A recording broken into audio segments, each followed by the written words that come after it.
The Tennessee Titans are not going to win on Sunday, but I still want to see their young foundational pieces improve. And I'll tell you who they are on today's edition of Locked On Titans.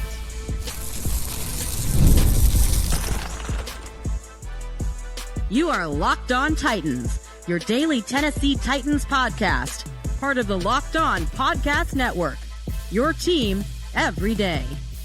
Welcome to the Locked On Titans podcast. I am your host, Tyler Rowland. Titans fans, today's edition of the Locked On Titans podcast is brought to you by Mazda. Like our favorite players, Mazda sweats every detail because when you make every move count, pulling off the unexpected is only the beginning. Stay tuned later for highlights in this week's Moving the Game Forward Mazda Moment of the Week. It's Mazda Move and Be Move. On today's show, it's a game plan Friday, but I want to do things just a little bit differently. First, we're going to look at the guys on the offensive side of the ball that I think are part of the Tennessee Titans' future, and I'll talk about what I want from them in this game. Same on the defensive side of the ball. Who is someone the Tennessee Titans can build around going forward, and what should we expect from them against the Colts? We'll also go over keys to victory for this game as well, and I'll cap off the show with my game and score, fantasy, and gambling predictions. Before we dive into all of it, do want to thank you for making Locked On Titans your first listen each and every day. Remember, Monday through Friday, Tennessee Titans content all year round, always for free.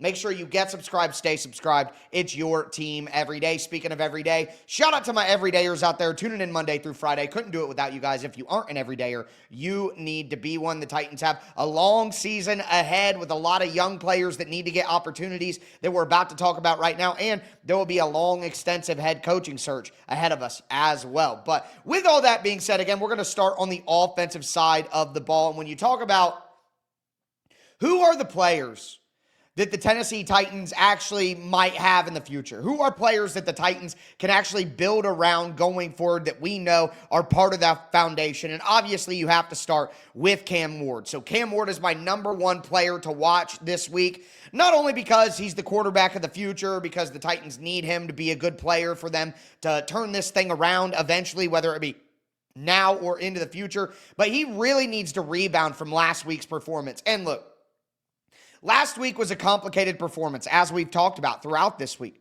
Cam Ward had some of his best stuff that we've seen on tape, some of his best throws and moving out of the pocket and doing different things. Like it was a pretty good performance in that regard.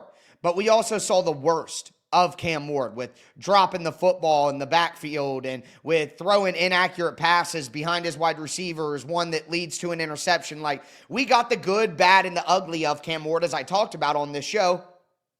And I did my film breakdown on Tic Tac Titans YouTube channel to show you guys exactly what I'm talking about. So, like, we saw the best of both worlds with Cam Ward, and now we need to see a little bit less of the bad and a little bit more of the good. I want to see a bounce-back performance. And in a game where odds are the Titans might be down by quite a bit, I want to see Cam Ward because he's going to have a ton of opportunities to throw the football. Can he be precise? He's going to have not super contest. This is what's happened basically in every game other than the Cardinals game. Is, well, even in the Cardinals game, it happened in the fourth quarter and it let Cam Ward get into a rhythm. But teams are up by so much on the Titans late in games that they back off on their coverage. They're not playing tight. They're not being super aggressive. They're keeping everything in front of them because they don't want to let explosive plays happen to let the Titans get back in the game, and that's the number one way to do it, is quick, fast, explosive plays. So they're basically giving Cam easy, short opportunities. I'm not even mad about that. I want Cam to get reps at those things. I want Cam to get comfortable. I want Cam to show his accuracy and not be way behind wide receivers and not drop the football in the backfield. So, like, we need to see that from Cam Ward. He needs to get back to playing the best version of football that he can play right now with the circumstances that they are. Very difficult circumstances, but Cam Ward's capable of better than what we saw last week, and at minimum, more consistent play than what we saw last week. You got to cut out the turnovers. So Cam Ward's the number one player to watch for me. But number two is Gunnar Helm. I think Gunnar Helm is going to have opportunities, and as my guy Jake Arthur from Locked On Colts said in the crossover episode yesterday, we saw what rookie Oronde Gadsden did to the Colts defense last week from the tight end position. The tight ends I'm all over the place. The Colts linebackers and safeties are susceptible over the middle of the field. We know that Cam Ward can be dangerous over the middle of the field. And listen, Gunnar Helm is one of the foundational pieces for this offense. He is one of those guys that this team can build around. He needs more opportunities. Trade Chigakonkwo. Don't trade Chigakonkwo. I don't care. But Gunnar Helm needs more opportunities. And over the last couple of weeks, we have seen Gunnar Helm get more snaps. We've seen Chigakonkwo's snaps come down. They're starting to meet each other. All right, and it's almost time where Gunnar Helm needs to get more snaps than Chigakonkwo. He's a better blocker. He's a better route runner. He has better hands. He's a bigger target for Cam Ward. There is no reason right now to play Chigakonkwo more than Gunnar Helm. Yes, Chigakonkwo is a better yards after catch option, but use him as the secondary tight end that he was always meant to be. Chigakonkwo is not a number one tight end. Gunnar Helm can be. It's time to let Gunnar Helm play. And listen, while we're talking about foundational pieces for the Titans, obviously we have Cam Ward. But along with Gunnar Helm, Elic Ayomanor, been a little quiet the last few weeks, hasn't really made a big play in any kind of way. The Colts outside corners, they're not going to have Shervarius Ward in this game because he's on injured reserve. You're looking at Mekhi Blackman. You're looking at Jonathan Edwards. I think those are guys that the Titans could take advantage of if Ayo can win one-on-one matchups on the sideline. Chim Dike, again, needs to have another big game. He's got a tough task, though, dealing with Kenny Moore. And then on the offensive line, I'm looking at J.C. Latham. Latham is the Colts' best pass rusher. He's going to be coming off the edge, and we know that Latham has struggled with speed. He is a speed rusher. So it's going to be a good test for J.C. Latham. Has had a struggle to start this year. Can he get things going back good? If not, Cam Ward's going to be in trouble all day. Latham, obviously, one of the building blocks for this team, and then Peter Skoronski.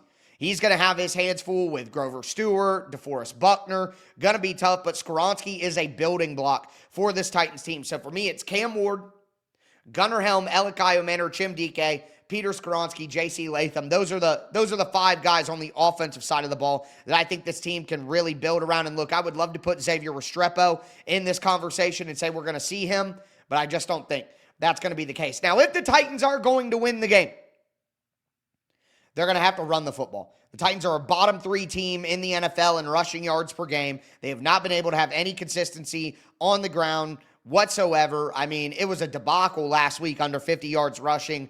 That's not going to work against this team. If the Titans want to win, their offense is going to have to control the ball, keep the ball out of the Colts' high-powered offense's hand, and that means that they're going to have to run it.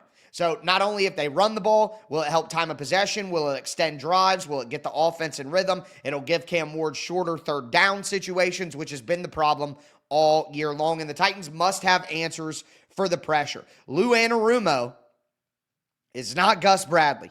All right, he's not going to sit back in cover 3 and rush 4 consistently. He's going to crowd the line of scrimmage. He's going to bring pressure. He's going to try to mess with Cam Ward, and the Titans better have answers because they did not have those answers when they played the Colts last time. The offensive line did okay, but there was pressure from everywhere. So Titans have to be ready for the multi-pressure looks that the Colts are going to bring, and then no turnovers. No surprise there. The Titans simply can't turn over the ball and give easy opportunities to a good Colts offense. The Titans need to do all the things that I talked about earlier, long drives, time of possession, keep the ball out of the hands of the Colts' explosive offense. That's what the Titans are going to have to do, and if they turn over the ball on offense like they have been and like Cam Ward has been, they have no shot whatsoever. So I'm looking for Cam Ward. I'm looking for Gunnar Helm. I'm looking for J.C. Latham. The Titans need to run the football. They need to be ready for the pressure looks of the Colts and have answers to that. And you're not going to be able to do that if you're leaving in 7 to block all the time. And they cannot. They simply cannot turn over the football. But let's go to the defensive side of the ball.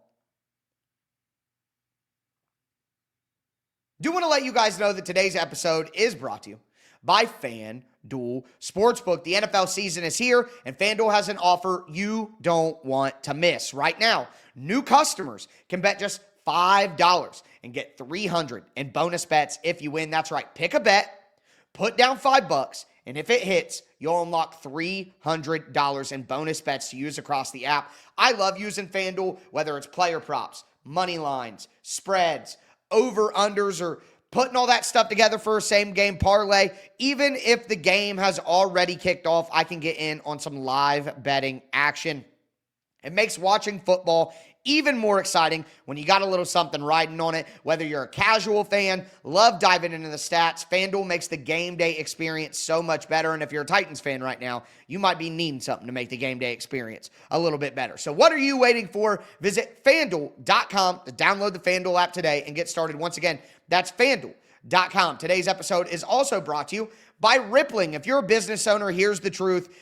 SaaS promised to make work easier, but now the average company is buried by hundreds of apps that slow down your teams and simply don't work together. That's not SaaS. That's SAD, software as a disservice. That's why you need Rippling. Rippling is a unified platform with global HR, payroll, IT, and finance all in one place. They've helped millions of businesses replace a mess of disconnected tools with one system designed to give leaders clarity, speed, and control. By uniting your employees, teams, and departments in one system, Rippling removes the bottlenecks, busy work, and silos your software created. Everything from onboarding to payroll to IT access runs automatically and perfectly in sync. It's seriously simple to use and gives companies one source of truth for their people, data, and everything they touch. And right now, you can get 6 months free when you go to rippling.com/LockedOnNFL. That's rippling.com/LockedOnNFL. That's rippling.com/LockedOnNFL for 6 months free. Terms and conditions do apply.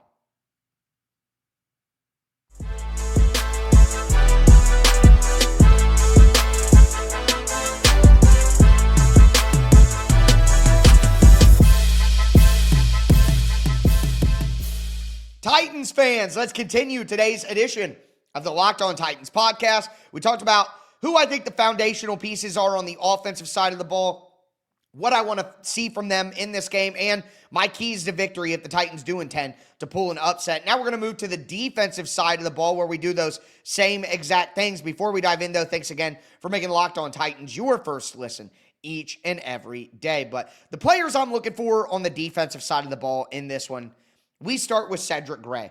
So, obviously, the Tennessee Titans run defense is going to be key in this one. Jonathan Taylor absolutely whooped them last time they played, and if they let the Colts run the football, they have absolutely no chance whatsoever to win this game. Go ahead and throw it out the window. That's the number one key to victory for either side of the ball, anything you want to look at. If the Titans don't stop the run, they're in trouble.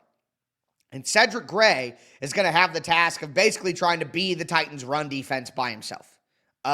He's going to have a little help from our next player to watch that we're going to talk about, but the Titans' run defense has been terrible. Cody Barton has been terrible. With Femi Oladejo out, the edge run defense hasn't been great. With Jeffery Simmons missing this game, it's going to be even tougher. But Cedric Gray has been flying around, making plays, shooting gaps, getting running backs on the ground. Right now, he's third in the NFL in total tackles. Just an absolute excellent season so far from the Titans' second-year linebacker. He's somebody that they can build around going forward in the center of that defense.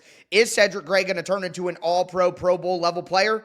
Actually, I think yes. I think he might be that good of a player. Now, he's obviously going to need some help to continue to grow and become even better, but what he showed this year so far with his downhill aggressiveness, his ability to tackle and not miss tackles, he's getting better in coverage and recognizing route concepts and everything like that too. Cedric Gray is someone the Titans defense can build around, and with Tyler Warren out there making plays and how the Colts like to attack the middle of the field with their drag routes across, he's going to have his hands full in pass coverage and in run defense. So we're going to need a big performance out of Cedric Gray, but obviously a foundational player the Titans can build around. T'Vondre Sweat is my next player to watch. Now, obviously, Jeffery Simmons is a foundational player for the Titans, but I think Sweat can still be counted in that category as well. Had a little bit of a breakout performance in the second half last week, was making plays. Rough start to the game. You could tell that, he was getting back into the swing, but after he felt a little bit comfortable, I thought Sweat had a very good game. And again, in this game, where stopping the run is of the utmost importance, T'Vondre Sweat is somebody who has to have a big game, and even more so. With Jeffery Simmons likely not playing in this game, who is going to create the interior pressure that the Titans would need to disrupt Daniel Jones? If you come around the edges, Titans can't really get edge pressure, but even if they could, Daniel Jones can just step up. He can escape out of the pocket. He can move around. He's going to be able to do that. But if you bring that interior pressure and you set a firm edge and you don't get over aggressive, there's nowhere to step up and you have nowhere to go. All right? So in this game, T'Vondre Sweat is going to be going against Tanner Bortolini, Quentin Nelson, Matt Gonsalves, as I found out his name was pronounced after all the other 4 different ways that I've heard it pronounced. That's been a really good interior trio this year, but I think T'Vondre Sweat can still win some of those matchups. And again, it can't just be in run defense. He's got to make an impact in pass rush as well, which he got a sack last week. Nice to see that happen against Drake May, a mobile quarterback. He's going to need more of that this week. He really needs to take a major step up here with Jeffery Simmons set to probably miss a couple of weeks with a hamstring injury. But T'Vondre Sweat, certainly a foundational player along with Jeffery Simmons. Femi Oladejo, obviously, being a second-round pick, he's going to be in there as well. So Cedric Gray, Femi, Jeffery Simmons, T'Vondre Sweat, but need Cedric Gray and T'Vondre Sweat in this matchup since they'll be playing to actually step up. And I want to see more of Kevin Winston because he got 2 snaps on defense last week. He had 1 snap on defense the week before, and in the snaps that he was out there, he actually made an impact. He had a quarterback hit on a blitz off the slot. And the Titans need to do that more. All right, because number one, the safeties have been awful.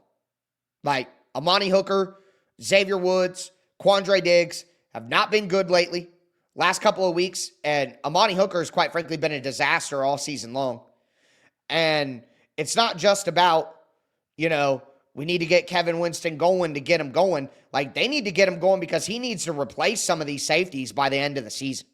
Like, Kevin Winston should be getting 80, 90% defensive snaps by the end of the year because it's not just about adding Kevin Winston into the mix on defense. Kevin Winston needs to start next year and replace these bad safeties.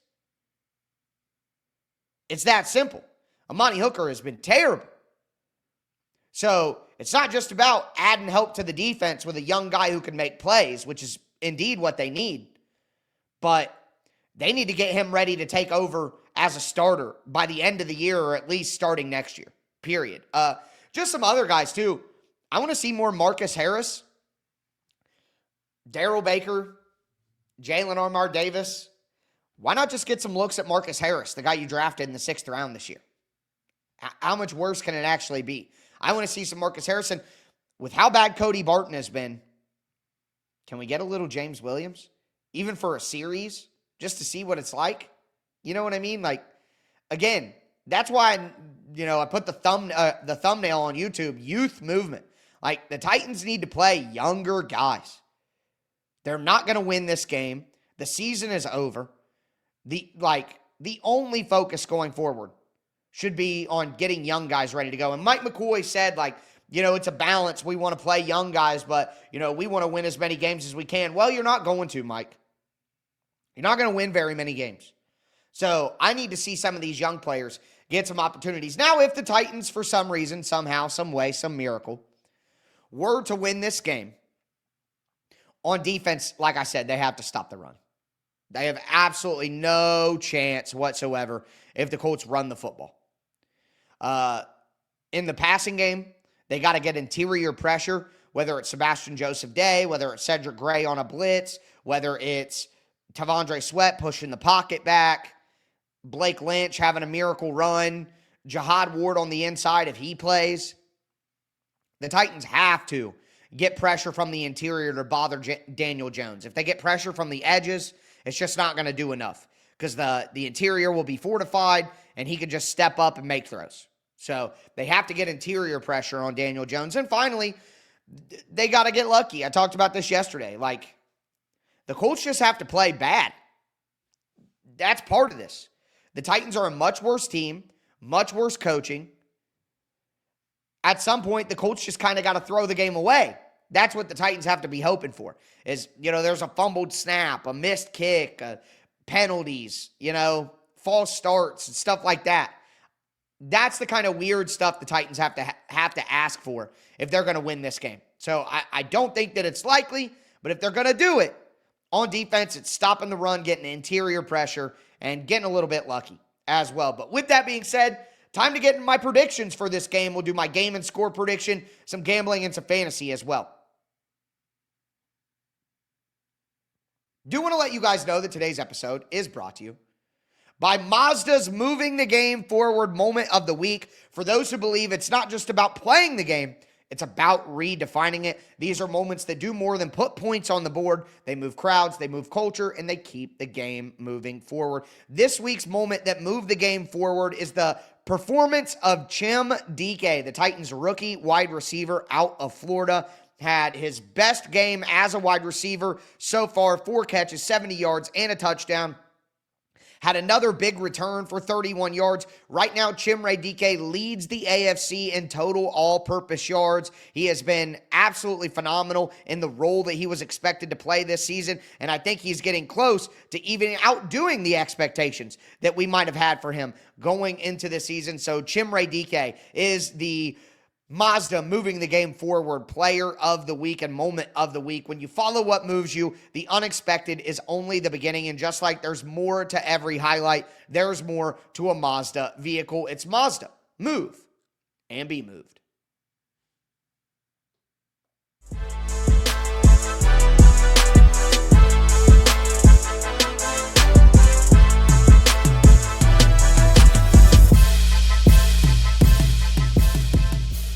Titans fans, let's cap off today's edition of the Locked On Titans podcast. A little game plan Friday. Did things a little different this time. We did some offense and defense. We're talking about the foundational pieces of the roster and who should be around and what we should see from them, because the odds are the Tennessee Titans are not going to win this game. Now, before I tell you exactly what I think the score is going to be, I do want to thank you again for making Locked On Titans your first listen each and every day. Remember, Monday through Friday, Tennessee Titans content all year round, always for free. Make sure you get subscribed, stay subscribed. It's your team every day. But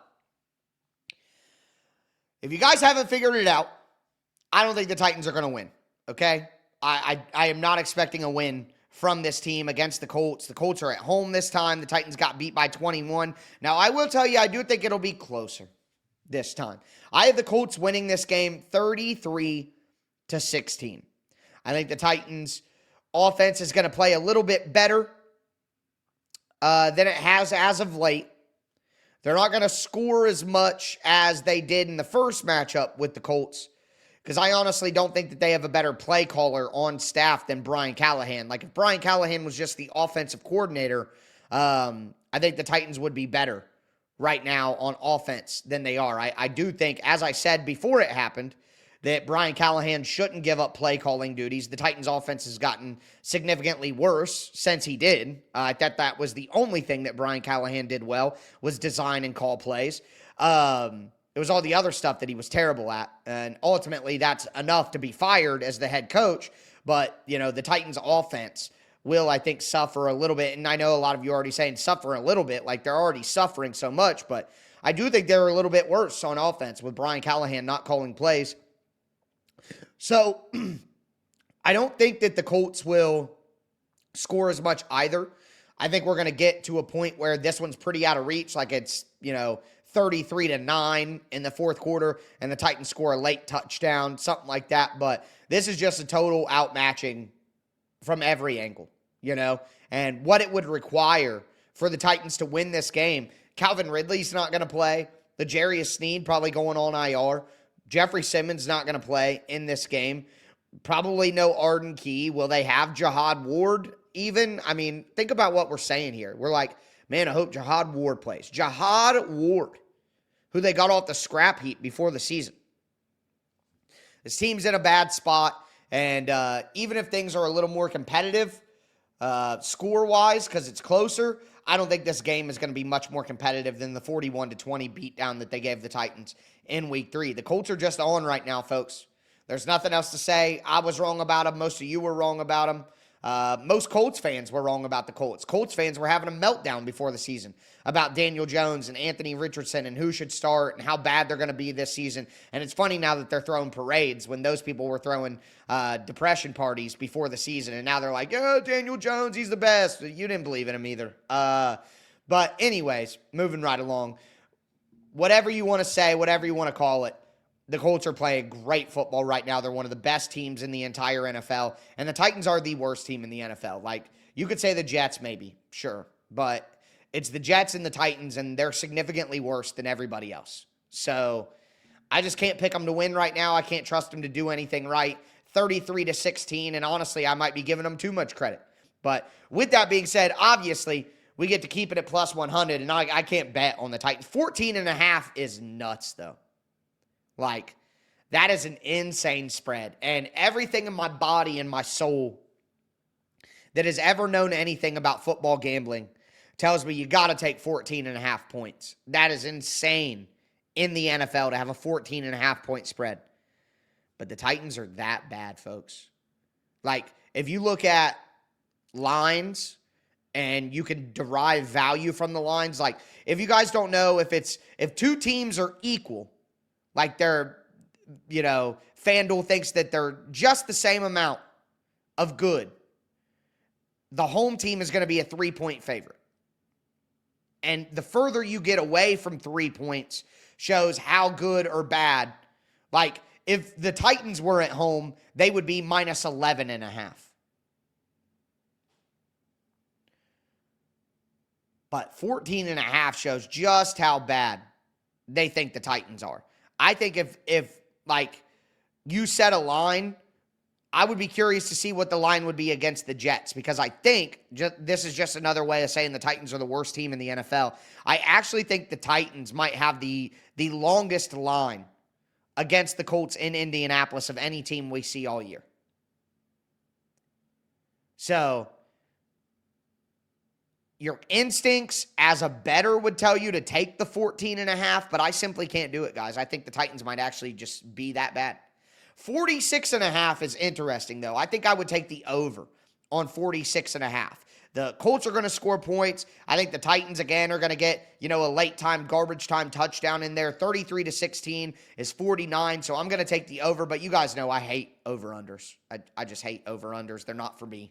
So I wouldn't follow me there. But 14.5 is a lot of points. I just can't lay it on this Titans team. I can't. They're the worst football team I've ever seen. But as for my beautiful dark twisted fantasy player of the week, I am going with Gunnar Helm. I told you he's one of my players to watch. I think with the Titans being down so much in this game, they're going to check it down to Gunnar Helm quite a bit. I think even in a neutral game script early in the game when the game is relatively close, just because it's early, I think Gunnar Helm will get involved. I think the Titans are going to want to go with a lot of heavy tight end personnel here and get the Colts out of their base nickel defense. So I think we're going to see a lot of 2 tight end, a lot of 3 tight end, which means a lot of Gunnar Helm. So I think he's going to have a lot of opportunities this week. I think Gunnar Helm gets his first touchdown of his career this week. I'm going with a Gunnar Helm touchdown. He is my beautiful dark